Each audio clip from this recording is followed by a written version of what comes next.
state of play right now with Russia and Ukraine and this conflict and President Trump's position, are you glad that India took the position it did? I mean, it carried on buying Russian oil and gas, for example. Yes, I'm still wiping the egg off my face because I was the one person in the parliamentary debate who actually criticized the Indian position at the time, back in February 22, on the well-worn grounds that Espen will understand, because he and I talked about all this in my UN days, that there was a violation of the UN Charter, that there had been a violation of the principle of the inviolability of borders, of the sovereignty of a member state, namely Ukraine, and we had always stood for the inadmissibility of the use of force to settle international disputes, and all of those principles, I said, had been violated by one party, and we should have condemned it.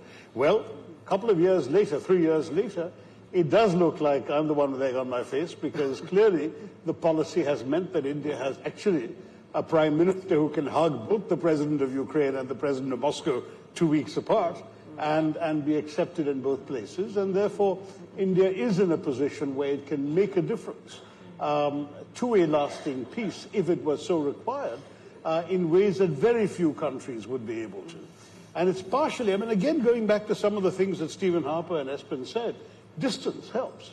The fact that we're not in Europe and we're not directly, one way or the other, threatened or benefiting from any change in territorial borders, for example.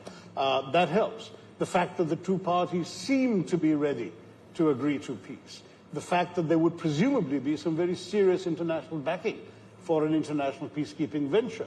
I mean, all of those things have to be borne in mind before you answer the question that you just asked, Yella. As an Indian government a person making such a decision, those considerations would really have to be uppermost before they say yes or no. But I can see it entirely possible that in these circumstances, India would say yes.